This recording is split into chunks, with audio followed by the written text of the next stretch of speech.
On this week's episode, we take a look at the woman encountering Jesus at the well in the Gospel of John, and then we look at thirsty Israelites who ask Moses to strike the rock so that water comes out of it, and we follow it up with a little bit of Paul's talk about suffering producing endurance, producing character, producing hope. We hope you'll join us on this week's episode of Hear These Words.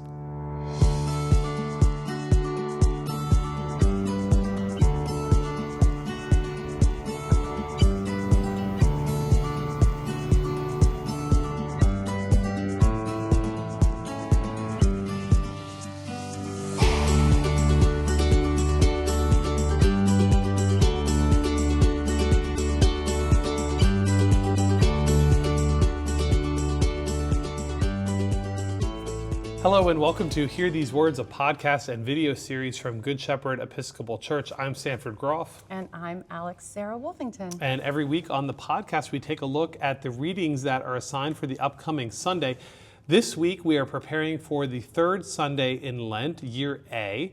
And the words we hear are John 4, 5 through 42, the woman at the well, Exodus 17, 1 through 7, Psalm 95, and Romans 5, 1 through 11. Welcome to the church. Thank you. I love this. This is the church. This is the sanctuary. We have Bridge Club going on right now over at our normal filming location, so we thought we'd come in here. And it's lovely. Yeah, you could put a comment in if you like this location. Yes, let us know. There you go. If you like us in our normal location, whatever you like. Yeah. But it's kind of fun to be here. It is really fun to be here. It feels a little different. So, it does. Everything going well? Really good. Thank you for coming in. Oh, thank you for having me. And you are preparing not only to give us some notes about these readings, but even preach, I think, for this Sunday. It's worked out twice. This is the second time that I'm going to preach on what we're discussing. Do you find it helpful? I do. Okay. Well, it makes me, sermons are not normally written several weeks in advance. Right. So this is a bonus round. It kind of gives you a little bit of runway to a little zhuzh. Think about a little it. extra. Good. Yeah, I love it. Good. Yeah. Well, let's take a look at John 4, 5 through 42. It is the encounter of Jesus with the woman at the well. It's the longest encounter of Jesus with any individual in, I think, all the Gospels. Yes, that's my understanding. And so there's a lot going on here. It's beefy. There's many angles one can take when preaching on this passage. Do you want to kick us off in one angle or one Sure. thought? Or Well, I have a lot of thoughts. So however you want to go. Well, of course, I always start with the women. So I'd like to point out that the longest passage is Jesus' interaction with a woman. And not only a woman, but a woman that is not of nobility or not of high class and culture. She's a Samaritan woman with whom men in this time did not publicly interact with, and certainly not alone. Right. They were never alone with women or Samaritan women. So this alone is a big deal, which is part of her shock about sharing a cup and a drink with him. Right. So I don't know if that gives you a good running start. That does give us a good running start, and it's this well that this woman is going to in the middle of the day, and so that's our first clue that something is different about this person because the middle of the day is the hottest part of the day, as South Floridians know quite well. Yes. And she, most women would go in the morning or at night or both, and they would go together. So they would travel with their friends and, talk and whatever on the way. So the fact that she's alone, it's noon, middle of the day, it's hot. Here she comes, to this well, and there's Jesus. And so I think that kind of kicks us off to give us an indication that there's something about her and her social status that is not normative. Yes. Right. And the question is, of course, did she purposefully choose to go at noon so that she wouldn't see other people to save herself any shame or embarrassment because of who she was, or to maybe in a way protect the other women she may run into in the morning and the evening out of respect for them and almost in a mothering way? That's a question that I've seen come up. I think that another message is that even when we're most alone, there's Jesus, and there he is for us, no matter who we are, where we are, and when we're there. And then we have the kind of ethnic differences between the woman and Jesus, right? Yeah. Jesus is Jewish. This woman is Samaritan, which is Jewish, but in a different context. And so they are long kind of historical, there's long historical friction between these two groups. Right. And so he says, give me a drink. And she says, how is it that you, a Jew, ask of me, a woman of Samaria, right? So, Jews do not, and then John's parenthetical note, Jews do not share things in common with Samaritans. And so this kind of sets us up as well. It kind of layers that identity dynamic that we're seeing between these two different people. Right. And so then he says, if you knew who was asking you to give you a drink, you would have, you would have said yes right away, and he would have given you living water. And she, she looks at that and interprets it very literally, this living water comment, because he doesn't have a bucket, right? The well's very deep. She points all this out. And where are you going to get this, right? This is our ancestor's well, Jacob, and he drank from it.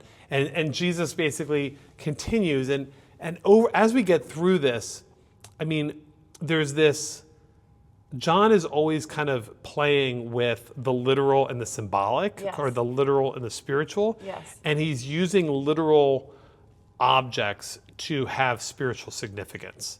And there's oftentimes a reversal that happens with John, and that's going to happen here too. Well, the woman in the story is thinking in human terms, right? She's thinking tangibly, and we saw that a few weeks ago at the top of the mountain, right? When they were talking about possibly building tents or houses at the Transfiguration for Moses and Elijah and Jesus, and they didn't get it. This is another example of thinking in human terms when Jesus is thinking in terms beyond what we terms. That we initially. And he says, those who drink from it will never be thirsty again. And then she doubles down and she goes, again, thinking physically, I want that water. Then let me get that water, right? And then of course Jesus introduces kind of the X factor, right? Okay, well go call your husband and come back, he says, and Jesus is being a little bit tricksy here. I think. I don't know how you read that. I do. Well, I think that there are moments in the Bible where you can't help but think Jesus had a sense of humor, or he was human, right? And so he was being coy here. Okay, go get your husband, because what he really wanted to do was prove to her that he knew that she had had multiple husbands, and that was an opening for him to gain her trust into the message of the living water, that he clearly was divine. And I think two things. Number one, that this is perhaps the point of vulnerability for her, right? And so for him to invite her into that moment and to be honest with him allows that vulnerability, as you said, for trust to be established in that place of vulnerability between he and this woman. I haven't looked at it that way. The second thing, and I think this is probably even more pragmatic for us living in an age where it can sometimes be a bit hard to talk with other people. Here we have a misunderstanding, right? We have or it's not really a disagreement so much as it is, he's talking about one thing, she's talking about another thing in terms of the water and the thirstiness. And instead of him over-explaining what he's saying, he actually pivots to a different topic that then is going to actually get to kind of the heart of the matter. Yes. Okay. Yes. Well, keep going. Well, just because I think a lot of times when we find ourselves talking to other people about topics that are either contentious or filled with friction, or even when we find ourselves being misunderstood or not understanding, we tend to double down and we try to resolve it within the parameters of the conversation itself. And what I see Jesus doing here is reaching outside of the parameters of the conversation to actually bring in something else that's far more relevant to the conversation itself. And do you think, is that the... There we go. Okay. Much better. Much better. Yeah, there we go. Do you think that is another way of gaining her trust? Because it takes it away from this they're not there because of water. I mean, they are there because of water, but that's not why they're really there. The water is just the vehicle for the relationship. Yeah. Okay. Yeah. No, I find it. And the direction that I go is about how the water is the gift that keeps on giving, basically. Yes. And thinking in terms of, how that is an endless stream. It's an endless gift. Yes. And once we understand that, we understand what Jesus is talking about, if we can get out of our human inclination to think literally.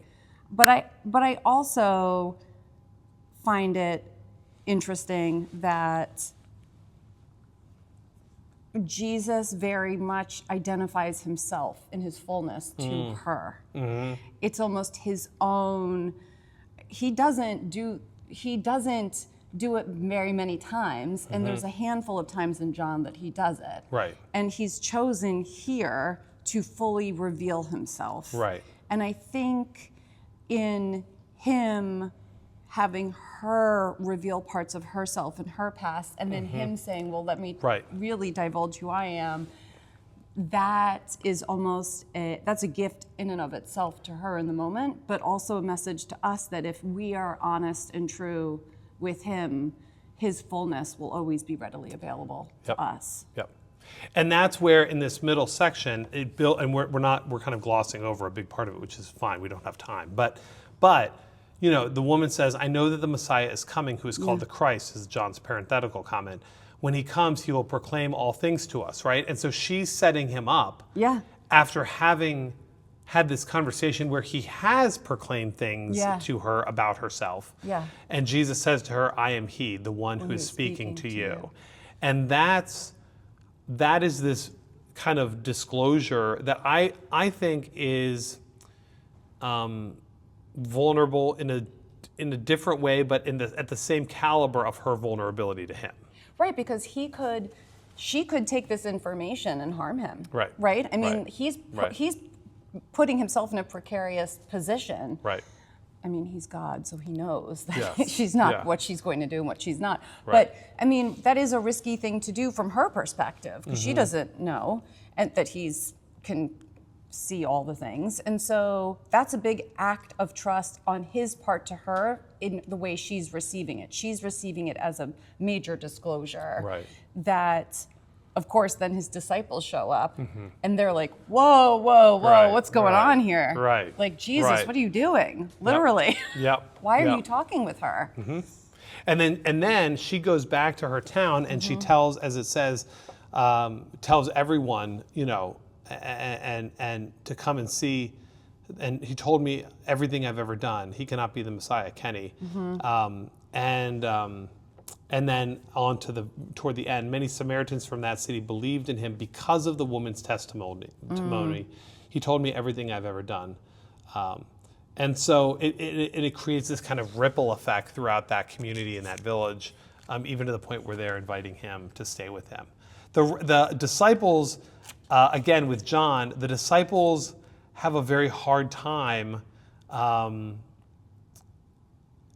understanding that literal and symbolic switch again, because Jesus deploys that here. Rabbi, eat something, they say, and Jesus says, I have food to eat that you do not know about. And then they say to one another, surely no one has brought him something to eat. So they stay in that literal frame of mind. Yes. My food is to do the will of the one who sent me and to complete his work. So there's, Jesus is trying to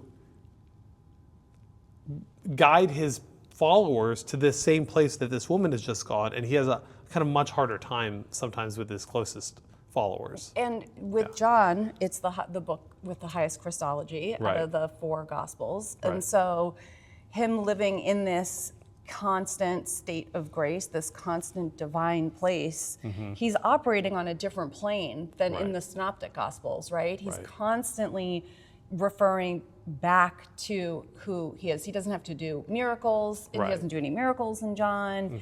He speaks differently in John than he speaks in the other Gospels. And here, the challenge for the disciples is, do we fully accept this lesson our teacher's giving us, I think, right? Because it's not only about him not being hungry or thirsty, it's about the fact that he's, again, broken down all cultural barriers and broken down all expectations that humans have created. Because in God's kingdom, there are none of these barriers, right? And representing that as this divine presence here on earth at the well is, in their context, shocking. Shocking. We have to remember, we've grown up hearing this story. Right. So it's like the woman at the well, but in their context, it is stunning that a Jewish man would be speaking with this woman. Right. But those rules don't apply. Right. So one of the challenges of preaching is when you have a passage like this. You got to pick a lane. You got to pick a lane. I've got a lane. Unless you want to do a 45-minute sermon, which I hear are very popular nowadays. Yeah, no. But, I'm known for my keeping it high and tight. No. Yeah, high and tight. High and tight. People love it. Right. 8-9 minutes. Yeah, it's great. 10 maybe. 10. If you indulge me a little bit. But no, I like to keep them. Yeah. Let's go. People are watching 15-second reels on Instagram. I'm aware of these things. Yeah. So anyway. Okay. Here we go. Exodus 17. Yes. And Let's go. we have, we have the Israelites who are now in the wilderness with Moses, and they are thirsty, and so they're complaining about how thirsty they are, and they want Moses to give them a drink. And so he kind of goes back and forth, and he goes to God and he says, listen, these guys are getting really antsy about getting water. And so God says, go ahead and strike this rock, and water's going to come out of it. And so he goes and he strikes the rock, and when water comes out of it. And that's where the passage ends. This actually becomes the moment where after this passage ends, Moses ends up taking credit for the water coming out of the rock and not giving God the credit. And this becomes the reason that God prohibits Moses from entering the promised land at the end of his life. So he gets to kind of go at the end of Exodus, or maybe it's Deuteronomy, I can't remember which book it's in. And he gets to look at it, but he doesn't get to go in it, and that's his punishment or whatever for this what event happens right after this scene here that we get. So to me, this is a little bit of an ironic story too, because Moses asks the people, "Why do you test the Lord?" And then he's the one that tests the Lord. Right. What are we doing, Moses? Yeah. What are we doing? Come on, Mo. Let's go. Here we go. Exactly. Why? Yep. Yeah, it's the monkey see, monkey do thing. But anyway. I do think, especially during Lent, right? We're in wilderness time with Jesus and the wilderness here in Exodus. But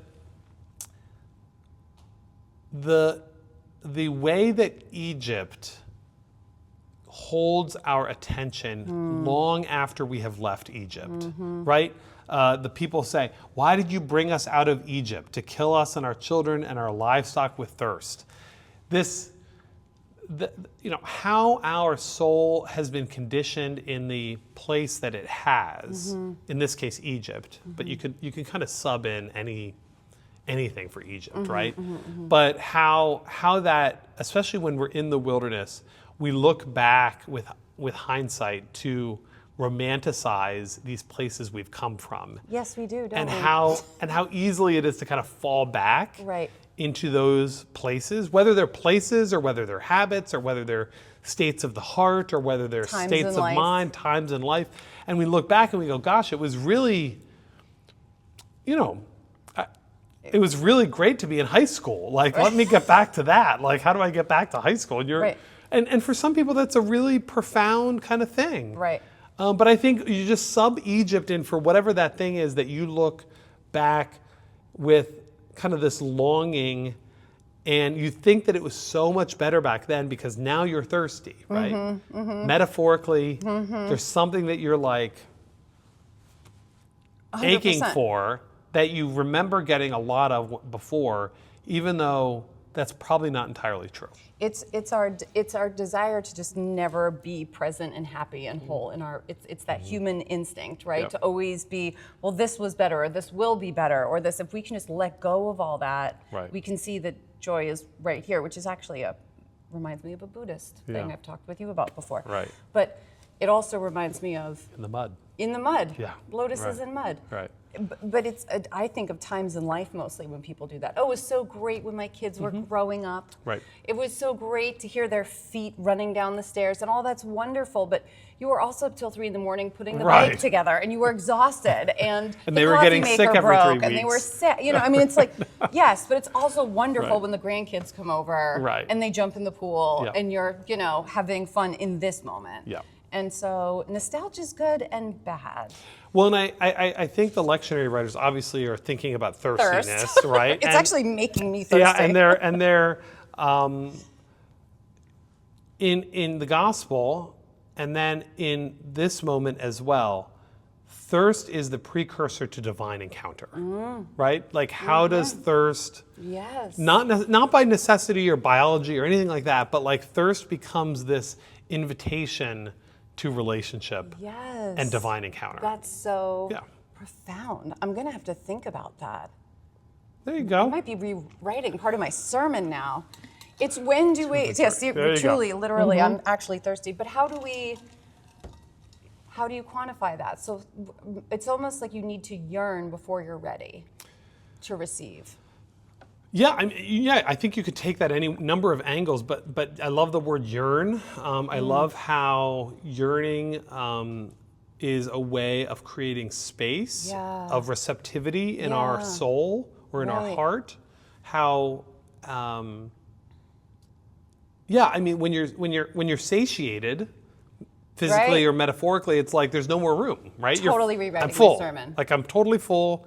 So like yearning becomes this kind of kenosis or self-emptying at some level by, in this case, not, you know, obviously they're really thirsty, but, and the woman was thirsty too. In a literal way. In a literal way. But in Lent, how do we let go of some things in order to create space for that yearning to happen? Right.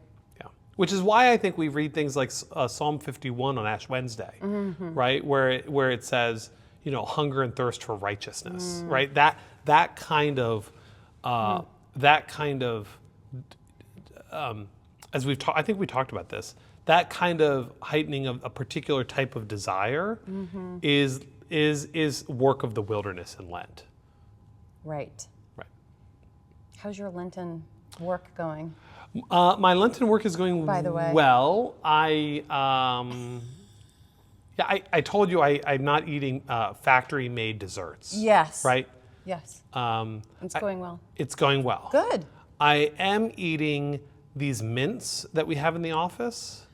They're Andy's mints. Do you know Andy's do. mint? Yes. Andy's mint. If you're watching, we eat a lot of your product, and we'd love for you to send us a little bit more. Please, we'll tag you.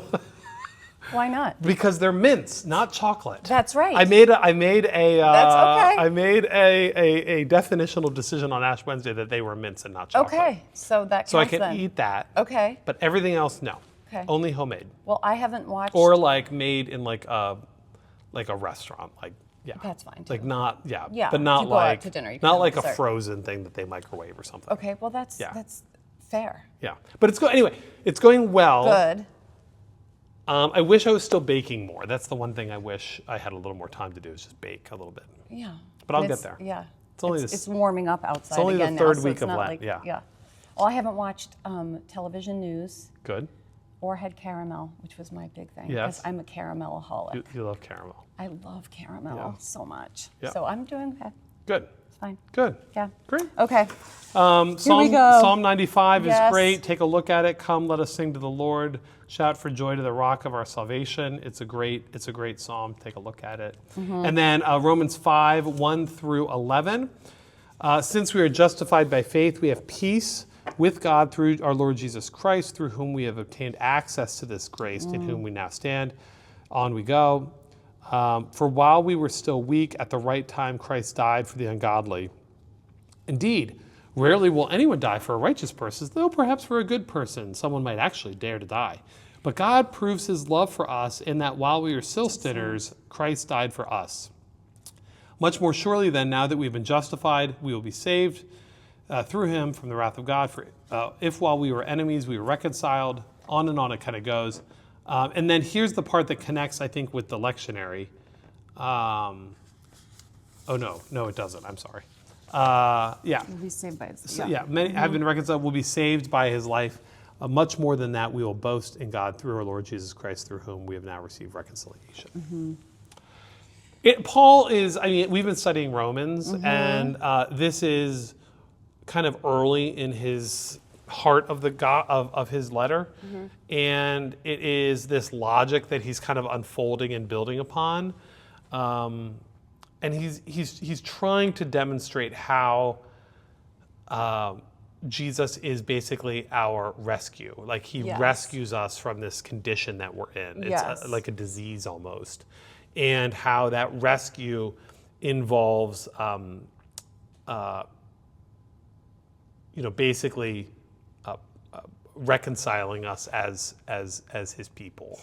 We just had class on this last night. Oh, did you? Good. Okay, and great. So I look forward to what's the latest and greatest from we seminary talked about land. From the seminary world. Yes. We talked about endurance in Romans. Yes. And some of what we do these small groups from the big lecture. We got together. One thing my group actually spoke about was about how endurance eventually leads to hope, and suffering leads to hope, because if you follow the logic in the second sentence. I skipped that part. Yeah. You read it. So here it is. And not only that, but also, we also boast in our sufferings, knowing that suffering produces endurance. So just to rewind that, when we boast in our sufferings, meaning we complain a lot about the things that we have in our life, right, that are not ideal. So we know, though, that suffering produces endurance, endurance produces character, and character produces hope.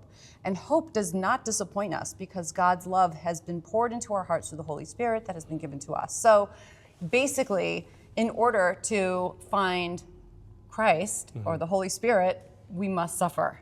And we must endure. And so there's this endurance, but also endurance in Romans, there's a lot of, it's been used poorly a lot, because the translation in a lot of Christian community has been to suffer and endure suffering well makes us closer to Christ. And that is dangerous, right? Because women don't leave their husbands if they're being abused, or husbands don't leave their wives if they're being abused, or husbands don't leave their husbands, whatever the case may be. And that's not what we want to get from this. What we want to get through this is that hope is there because of Christ's love for us. And that's really the lesson.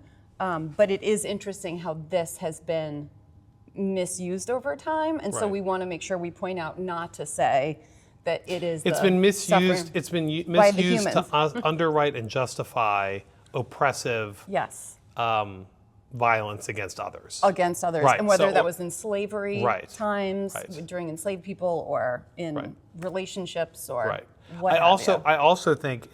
I also think it can be misused pastorally if someone is sick or suffering because of a terminal illness, or any kind of illness, frankly. I mean, you could have a cold and you were suffering. But that is not necessarily... I think we need to be careful about the suffering not being foisted on us by God, right? God is not the author or cause of our suffering. Our suffering is caused because we find ourselves in a broken world and a condition in which there is violence, right? Yes. And so the suffering producing endurance is an act of the Spirit. The suffering itself is not a cause of the Spirit, but the Spirit is the redemptive act is suffering to endurance, endurance to character, character to hope. My hooked on phonics version of that is God doesn't make the bad things happen. God's there for us when the bad things happen. That's right. That's what I always try to tell, because people are like, why did God do this to my kid? Yes. Why did God do this to me? Why did God cause this war to happen or this condition to happen? Right. We're human. And we're humans living human lives, and it's God that will help us cope with what happens. But God doesn't want bad things to happen to you. And in that, we're transformed. I mean, that character piece is the transformation of our soul, and that is where I think for Paul, what he's trying to do is be honest about our current condition. Yeah. And it's not a current condition for Paul. for Paul, it's not so much a moral failing. I think a lot of times Christianity will kind of fixate on our moral failings and go, well, you're a sinner because you were supposed to do X, Y, and Z, and you ended up doing, A, B, C, and that's wrong, right? That's true, but I think that Paul's emphasis is a little different. Paul's emphasis is that the entire creation has been corrupted, right? The entire world is broken at some level, and there is this way in which being in that brokenness, especially as someone who's trying to follow and be with Christ, is going to end up suffering because of that headwind that they're against. And also just the awareness. Yeah. It's hard not to suffer alongside people that are suffering, even if it's not directly impacting your household. Yeah.